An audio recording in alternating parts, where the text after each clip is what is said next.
Our next guest is best known for her role as Countdown's brainbox, and her intelligence even led to her own range of education books and a role as a government education advisor. But while Carol Vorderman was helping the nation teach their children, she was struggling behind closed doors with her own son, Cameron, and his education. Now, 20 years on, they're opening up for the first time. And Carol and Cameron are here to tell us more. Good morning. Welcome to both of you. It's so nice to have you here.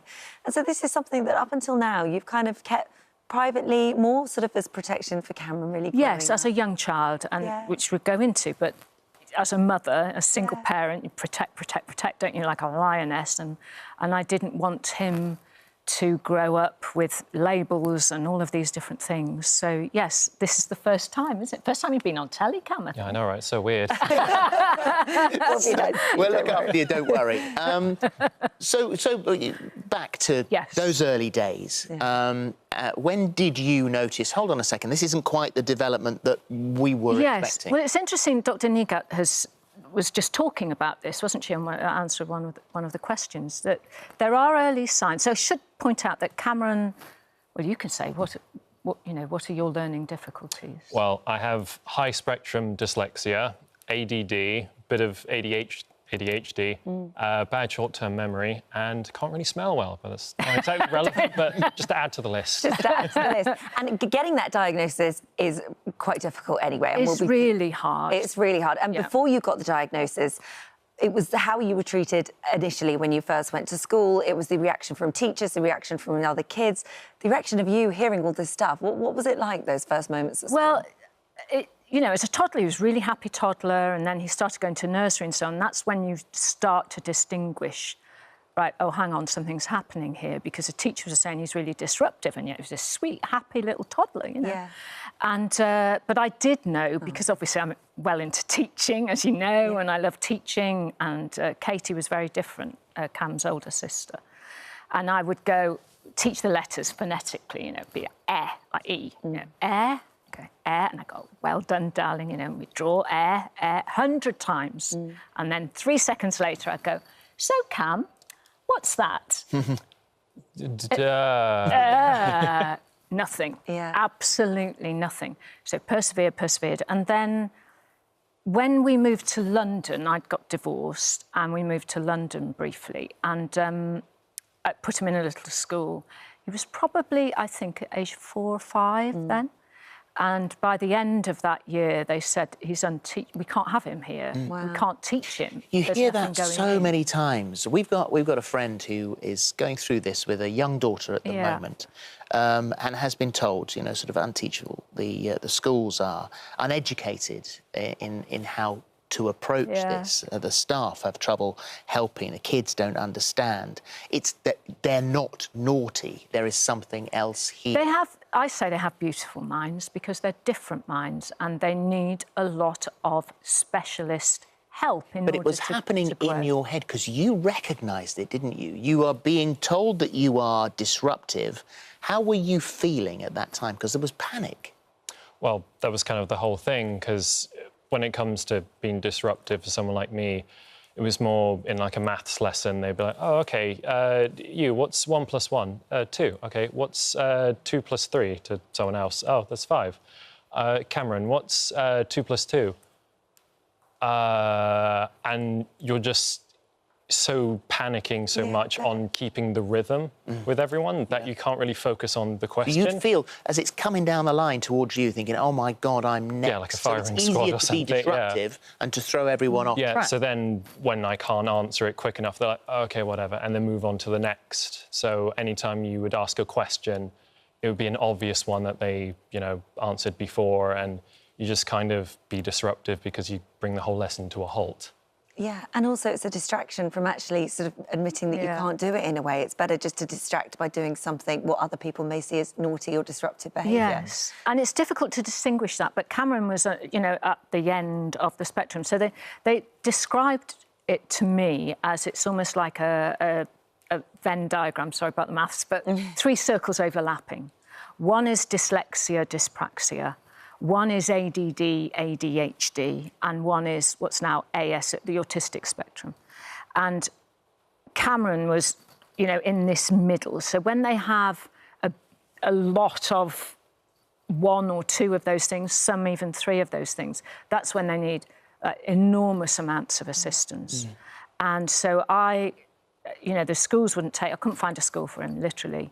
And then one person said, there is this school called Fairley House, which is special. It was private, but they specialise in these children. So, you take your kids somewhere and you think, oh, I hope they do really well. He had to do 3 days of tests in order to prove how bad he was. You think, oh, Cameron, please don't start reading. Please don't start reading. Just one time. And he got into that school, and that was really the massive difference. The trouble there is that, I hope you don't mind me saying, that's 11 grand a term. Absolutely, and you look at, which is why I want to talk about it. Phone in, that Totally. support is there for a tiny minority of kids. Absolutely. And for you, I suppose getting a diagnosis in itself is a massive step forward. It is, and once you've told your story a week or so ago, Cam, we had massive response. I mean, thousands of parents who are in that situation. I mean, I was brought up dirt poor, and so on. I understand that.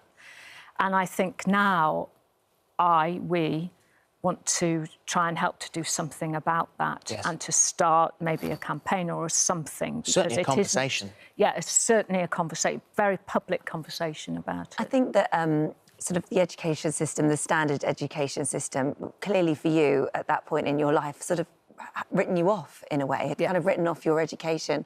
It proves that with the right help, with the right guidance, you can succeed. And this story has an extremely happy ending. A lot of hard work, a lot of dedication from you as the parent, and worry and concern.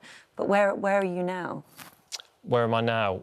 Well, I've just finished my master's degree in animation from Dundee. And now I've got my first job that I'll be starting next week. And I'm super excited to start that.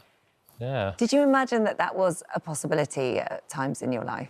No, not really. Specifically, I never thought I'd get this far, as in I never thought about anything further than, what the next thing would be.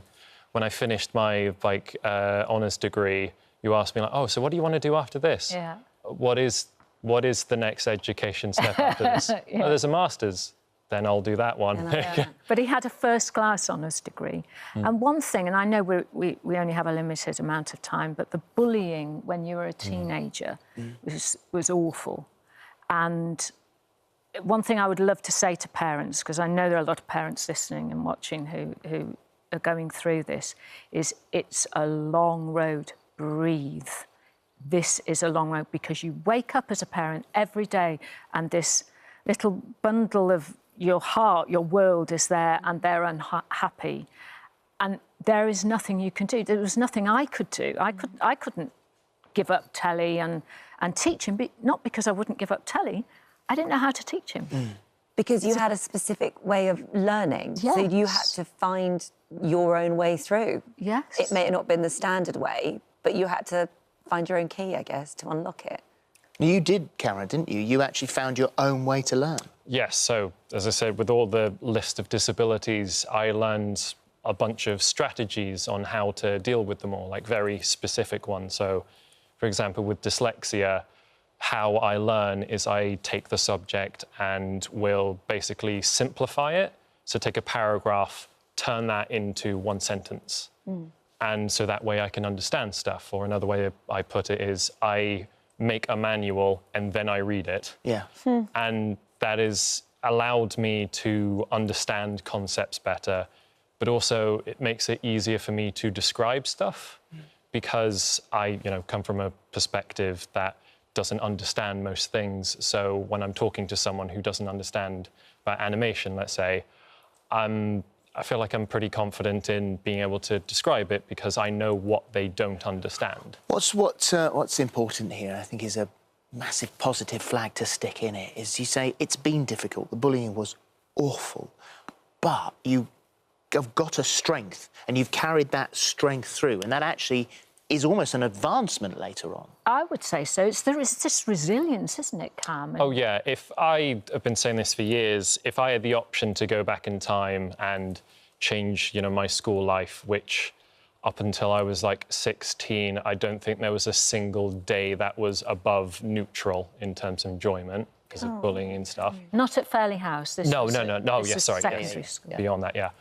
But if I had the chance to go change that, I wouldn't, because it just taught me so much about life and how to just kind of deal with all of it, you know. You need to write a book. Yeah, you do. You really do. There's a lot of kids that you could help, for sure. Yeah. Well, if I First can person- write it, yeah. First person in the family to get awarded a first-class I degree, know. gone on to do a master's degree in animation and VFX at the University of Dundee, which I didn't realise. And Dundee is an incredible hotbed Yes, of... Grand Theft Auto. It's all done there. Didn't even home know. run, Yeah. Oh, that's amazing. Well done. And Carol, you're sticking around as well, aren't you? Because you'll be Yes, in our to family. answer some questions. Did you ever think you'd be sitting here doing... No, I didn't, and it's so wonderful, you know, because Katie was this, you know, super clever child. She's handing in her PhD thesis this week at Cambridge crazy. in nanotechnology. Oh, wow. Right, so that's like different thing. We could find it comedic, don't Oh, we? yeah, it's like this is her villain origin story. Well And done. this one, Two very, very yeah, it's smart wonderful. kids. Thank you. Thank you very mum. much. Yeah.